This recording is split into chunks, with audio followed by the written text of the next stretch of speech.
Well, hey guys, today I am joined by two lovely people that I have gotten the great honor of serving with in multiple ways, really, but that go to my church here at First Press. And as Gwen and Alan. And what I'm going to do is just let them introduce themselves and tell us a little bit about who they are. And then we're going to highlight ultimately the ministry that you guys have really run you. I got to be a little bit a part of called Oasis. But yeah, tell me who wants to jump in first. Tell me a little bit about yourself. I'm Gwen, and starting with my youth, I was raised by parents who were missionaries in Nigeria, West Africa. So I lived there until I was 9 years old. And that has kind of impacted who I am and why I'm serving in the capacity that I am. Because when we came back to the United States when I was 9, my father was a pastor of a church. We didn't have much money at all. At night, there were nights that our family was homeless, and that has kind of impacted why what I do right now is serve in a area where kids are having trouble with their finances, with their home situations. They are designated homeless by the Polk County School District.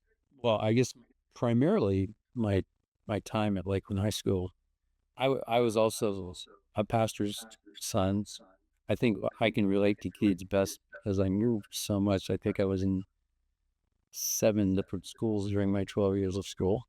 Um, and so I understand when a kid is talking about not having a place, not homeless, but I mean, we always had some place to live, but the constant disruption of life, which our kids are facing all the time.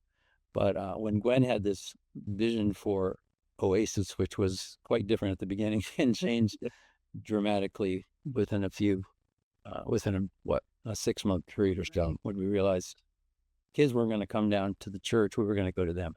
Anyway, I didn't really want to go, even though I'd been at Lakeland High School for 36 years teaching, and I love kids, but I didn't see myself as being part of the deal there. And then God said, that's interesting, but not appropriate. So I started going. He was adamant about not I was at the school. Josh, um, but once we got into it, and I got to start doing the thing I do, which is to write. Gwen's a writer too, but I do a lot of the communication stuff. Gwen does a lot of the administrative stuff. So we learn. I think we're a fairly good team. We sometimes agree. Most of the time we agree on what's going on. But that would We're definitely a team, though. We're a team. But my experience with kids over those 36 years at Lakeland High School, they were all at Lakeland. I changed that. My earlier life was so chopped up. I was very happy to spend my entire career alone in schools and not jump around like some teachers do. So They were doing a series on how we can reach out to our community and how we should be not just always in our church and with our church friends. We should be ministering in the community, being light and salt and just being out there. And they happened to, both pastors mention a statistic that really shocked me. And they said that there were 3,738 students in Polk County who were homeless.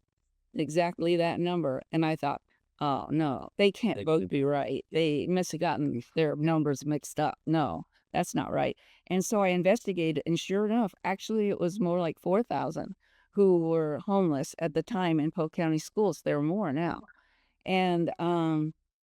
And so I looked a little further and found out that 56 of them attend Lakeland High School, which is a half a mile from our church. And I thought, well, maybe there's something we can do to reach out to those kids. We can't reach out to all 4,000. Maybe 56 of them, we can touch their lives in some way and help them a little bit. And so we started thinking about how we could, and we came up with grandiose plans. You want to talk about what we were trying to do? I remember the meeting when we had 35 or more people in the library. All excited about helping these homeless. We were going to have laundry here at the church, and we were going to play games with them, help them with tutoring. We had the tutors lined up.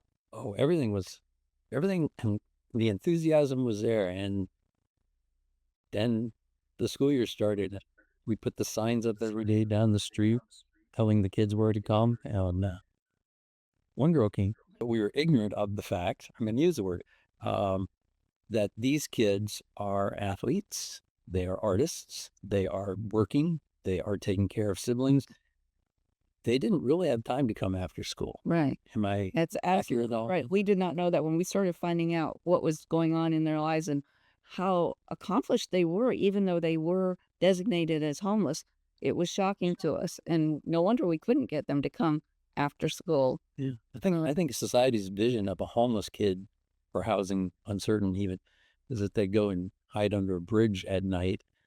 Ours don't. They have roofs over their heads. It may not be the same roof every night, and it may not be their roof, but um, they are involved. They're putting on.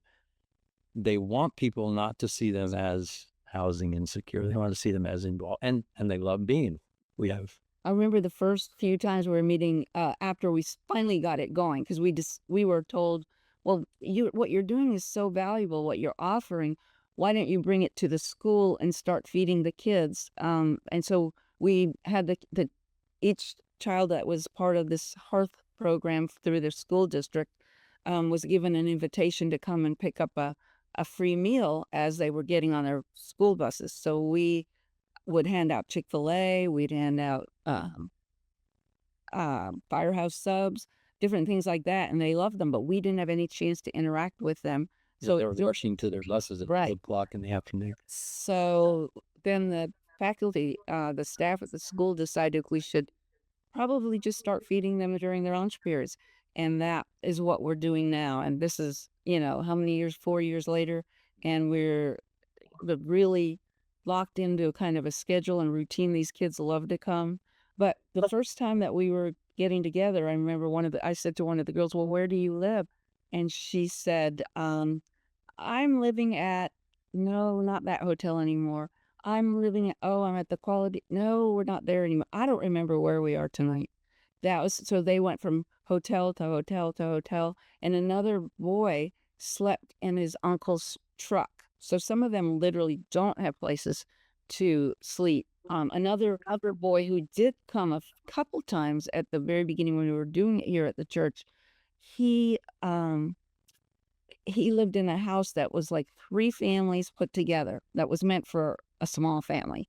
And there was nowhere for him to sleep at all, or to other than a little tiny hallway between the kitchen and the dining room. And he would lay out a sleeping bag every night, and that's where he'd spend his night. But what he was doing after school was going to the library, or he came here a couple times. And I think he started meeting with you, Josh, and just to hang out and have a place to be and to do his homework in quiet. And that kid was just a go-getter as far as getting his life together. And then he would just go home at night, hoping to have eaten something on the way, and pull out his little sleeping bag and sleep on the floor. So they have often roofs over their head, but they're not the kind of roofs that we have, where it's a nice permanent housing situation.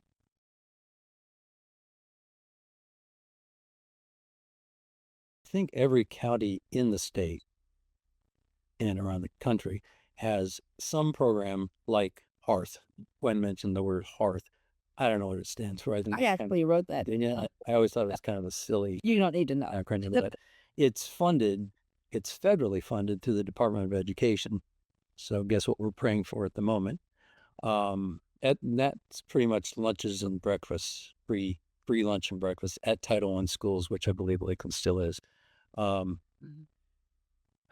So once Hearth gets, this is more background, and then I'll answer your question a little better, but Hearth gets the kids to register with them. There's a paper that will go out on Monday along with 100 other papers. So it takes a while, but one of them will say, what's the first question? Something like, do you live in a house or do you live in a home your parents own or rent? And if not, then permanent on a regular basis. yeah, it asks about permanence or regularity, and then there are other questions. Is your family income low? It's a whole series of, it's a whole page. So once that paperwork gets processed through Lakeland High School and then to Hearth and Bartow, then we get a list from a guy named Ben Roosh, who is the head of Hearth in Polk County, that is. And then our invites go out. Terry at the school sends out the invitation the day of or the day before. The day of. Send them to the homeroom teacher or the first period teachers for these kids. So they have in their hand their schedule on one side, and on the back side it says, come to this room at such and such a time. Okay, so that's for the lunch. For the lunch. So that's process. Right now, we are working already we're not going to start till September 11 because it takes about that much time to get registered. But we're every year we're dealing with getting a room. But again, I will say props to Mr. Alan Duget is the new principal. Awesome. His assistant principals are Brandy Yop. She's in charge of programs. And then I'm proud of my former student, Jordan Jones, who is the assistant principal it's for administration, but that means facilities. So we work with them very, especially with Jordan and Brandy, in getting a room where we can consistently meet with the kids. And then our team, we have a team of, at this moment, 12. We'll be praying together. We'll be meeting together. Is it a week from Thursday, I think? Whatever the date is. Oh, I wrote that down. The 21st. 21st. Anyway, then on the 11th, the 11th of September, we will go to the school with lunch. I don't know what Gwen has decided which lunch it will be, but probably Chick-fil-A. That's their favorite. Mission Barbecue. Hungry Howie's. And Country Chicken and Fish has joined us. So it's every week. It's one of those 5 or 6. We will go to kids' games. We have. Last year we had softball girls. We had football boys. We played lacrosse. Several kids played lacrosse, and one played basketball. Right, and then Harrison musicals. Yeah. We have at least 3 girls in their vocal program, 1 girl in the dance program, and so we don't all go, but we try to say, okay, you go to this one, you go to this one. The Lakeland High School band concerts, and we make. This sounds a little self-serving, but we make sure they see us, and they're always thrilled because many of them don't have any parents or siblings there to watch them. Yeah. Or anyone to watch them. Kristen and I went to Harrison. It was a 10th grade vocal solo concert. And those girls we were like part of the family. And we got to meet, many of them do have at least one parent. One girl didn't, and she didn't have anybody there, but another girl had her mom and a brother. And so we got to meet them, and the relationship isn't just sitting in a classroom munching on a sandwich. And we also partner with Learning Resource Center. Yes. Who provide tutors. The kids can sign up with tutoring, and they often do. And we've had grades raised from D's and F's to A's and B's. So we've had a good result with our tutoring, and they do ACT and SAT prep courses. And some of our students actually helped in their summer camps for younger kids this summer. So our kids are getting involved and they're getting their volunteer hours that way.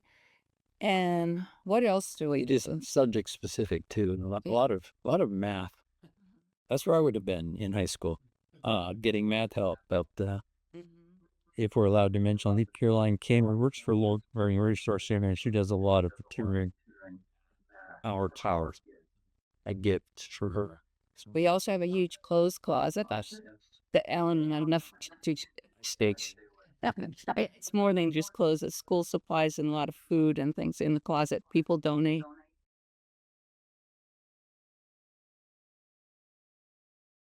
We made a whole list, and it was a checklist. One girl checked every box on the thing. And they would hand it to us, and then we would either go down to the closet at that moment, and to one of us, if there was plenty of us in the room, and find the things they needed to give to them, or we promise it to them in the next couple of days. We turn it into the office. But we also do parties for them for different occasions, big occasions. Christmas and graduation particularly. Carol Taylor is our birthday queen. She makes sure every kid, she writes down their birthdays, and then either on that day or close to it, they get a little present and a nothing bundt cake, if you know what those are. Other things we do, we help provide bikes through Pedal Power. Pedal Power is a ministry here at First Presbyterian Church, and there are, what are there? Always about 300 bikes up there, and Ted and Keith and I don't know who all work on bikes and have reconditioned them, and then they make them available along with a helmet and a lock. And one of my happiest, among the many happy memories of Oasis, is the face of the kid whose name I don't remember now, but a face. His bike had been wrecked in a little accident. Tristan. It was Tristan. Picture of him with his new bike, and if he had smiled anymore, he would have hurt something. I mean, it was all teeth, and he just was so thrilled because he had a bike. Yeah. And it was Pedal Power's gift. Mm-hmm. We haven't mentioned, and then you go on to what you were about to say, that we do the team. We don't send all 12 people to the school at the same time. The rest of the team, or part of the team, is here praying by name. We use Index URD with information on each kid, and we named every kid every week in prayer while lunch is going on in the school. So it's a dual. That's where I would love to have people who aren't even on the team just come and join us to pray. It's eye-opening for some people. We say, okay, here, and we don't name the name, but here's B, and she needs this, and she has had this problem or whatever, and we pray specifically for that as we go. So, well, the only other thing I was going to mention that we partner is with agency here in town is we just started with the Atlantic Driving School, so these kids can get their driver's licenses, and they train them. They give them 5 driving lessons in their vehicle from the school, and then they give them the test and give them the license right there on the ground. So that's a lot of people don't know public schools don't do driver's editing.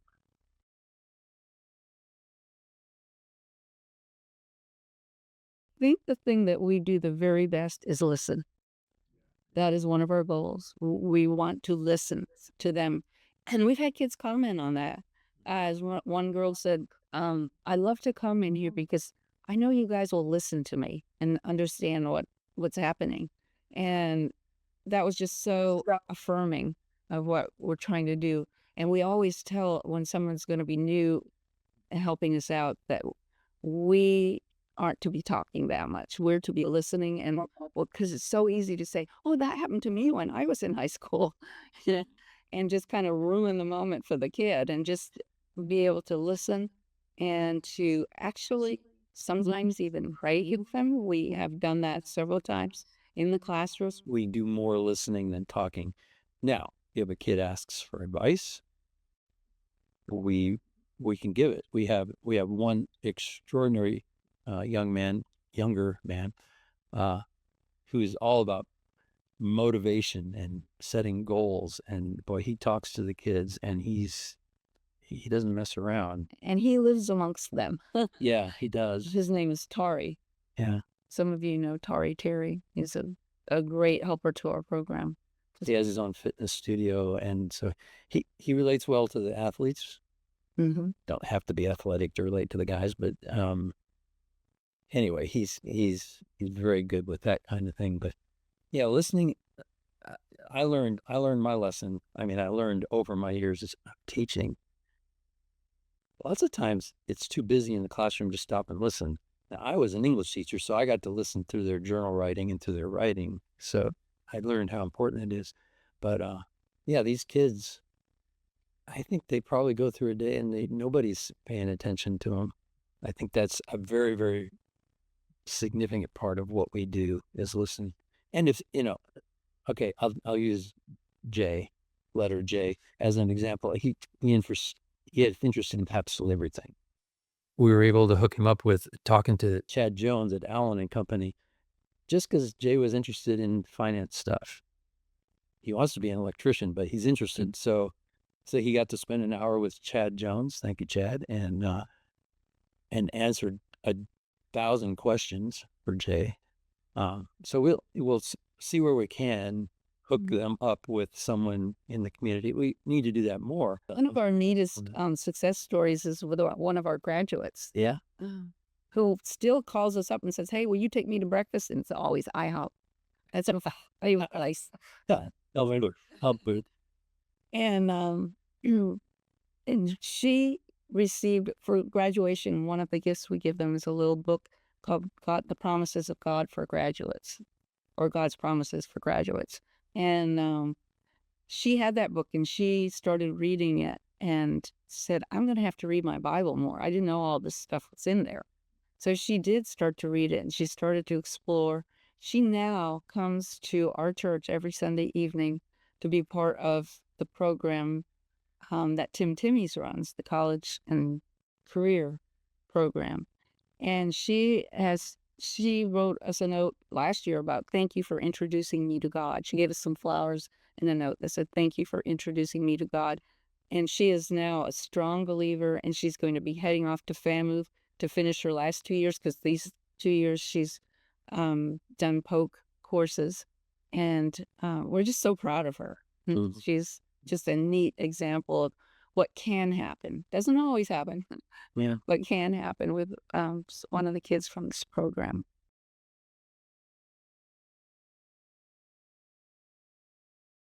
Well, last year, one of our girls stopped showing up for several weeks. And she was kind of a flighty girl. She was there sometimes, she wasn't always there. And she was always kind of flitty and always had kind of a fun story, but then she would want to leave early from the classroom. And we never knew quite what to do with her. But when she'd stopped showing up, everyone said, "Let's just cross her off. She's not coming back. She probably went to another school, or she's just totally dropped out by now." Well, then all of a sudden she came back weeks later, and she had the saddest look on her face. And we found out all the things that were going on at home and how she had to leave that home because she was unsafe there.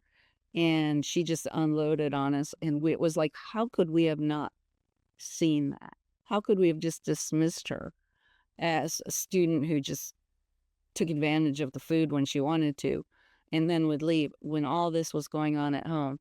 And so that just broke my heart that we could be that oblivious. But I don't think it was our fault. She was very guarded. But You don't know what you don't know. Any adolescent builds walls. Don't come in until I trust you, or until you have something to offer me. But I see I think it breaks my heart to know pretty much what you were saying, that they're adolescents who've got the adolescent walls, but they've had to build additional multiple walls. They don't want people to know that they're poor, or that they're hungry, or that they're not sure where they're going to sleep tonight.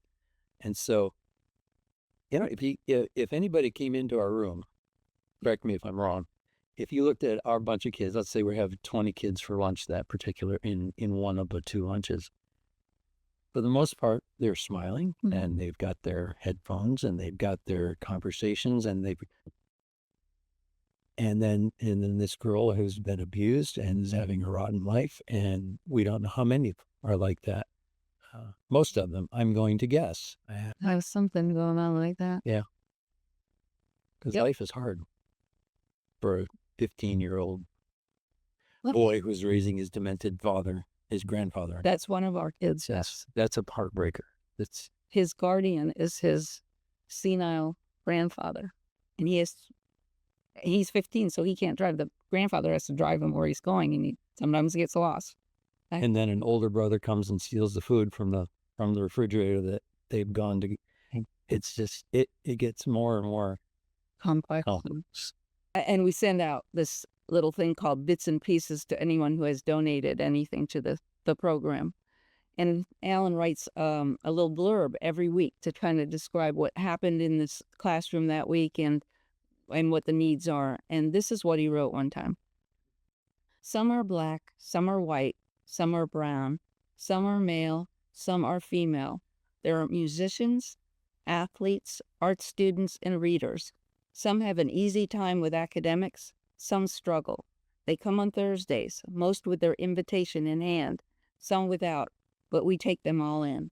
After 7 lunch days at Lakeland High School this year, because he wrote this last year, we know most of the kids by name, and despite the fact that most of us on the serving team are older, much older, speak for yourself, except for our two youth leaders that was Josh and Anna at the time, the kids make themselves at home for lunch. We are not following the plan we had when we began, but God's leading has brought us to a place where we can provide a healthy lunch and we can hand each kid a bottle of water in Jesus' name. Because in Matthew 10:42 it says, if you give even a cup of cold water to one of the least of my followers, you will surely be rewarded. And the ministry of listening and interaction happens. There are a lot of hungry kids in Polk County, hungry for food, hungry for love, hungry for someone who will just listen and help them through life. That's what we try to do through Oasis. From the first fist bumps and hugs and thank yous we get each week, we are realizing that the kids are being fed, and so are the adults.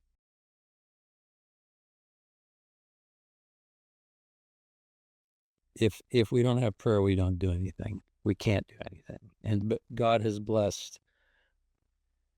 And I've got a list. What do I have now? Maybe close to 150 receive the bits and pieces each week. But I know there are people praying all the time, and without that, we're lost. Financial donations. We are not supported by First Presbyterian Church financially. We have Susan Deloach and the bookkeeping is here. So people can make donations. People from all over the country really are making donations to Oasis, to First Presbyterian Church, noted Oasis. So that's how people can donate. As far as personnel, we do a lot more. Sounds, you might want to cut some of this, but we do our searching for I don't know, there's a certain type we're looking for. Isn't that weird? To go into the school. To go into the school, to Right. be part of the capital T team, as I write it in the bits and pieces. It's always this capital T team. That's referring to the 12. But it's 12 decisions. That sounds a little ostentatious. Yes. Anyone can come to our prayer group. Anyone. And we ask everyone who's involved in the program to be part of the prayer team. Right. But anyone can come anytime to our Thursday morning meetings at the church in the library to pray with us at 10 o'clock. And we pray for an hour, and each student is named by name, like Ellen shared. Mm-hmm. We have certain people who hear about Oasis and they know that there's something larger, who might want to give 1,000 or 5,000 for some special deal. But primarily, we're soliciting for the snacks, for the lunches, for backpacks. Yeah, we're going to go shopping for backpacks before school starts. For all of it's a lot of stuff that we accumulate so that the kids can have something to. We've given away beds because we had a girl who didn't have anywhere to sleep, and so we were able to order a bed and a mattress for her, and because we had the funds for that. And even this week, we have gotten money to help one of our football students go on the football trip that they're going to California so that he can go. There are other schools doing, closets, a lot of closets, and helping kids that way because the teachers love the kids so much. A lot of them are teacher driven. Different churches are helping us out here, but we haven't been able to actually start another one in another school. We have a girl who's coming regularly with us to Lakeland High School and thinking about the possibility of starting another one, but we don't know if that's going to happen, and we'll just have to see. It's it's not an easy process. Mhm. You have to have the connection with the school to have a room to meet. Uh, you have to have a team of dedicated people who are going to show up, and then of course you have to have the financial support as well. Yeah, it's not an easy model to copy, but But we well, God works that way. and I have shared several times in several places, but they always ask me, "Well, what's the first thing you do?" And I say, "Well, the key to this whole thing is prayer." And that turns some people off right away. I think part of our role should be to be educating people about who these kids are.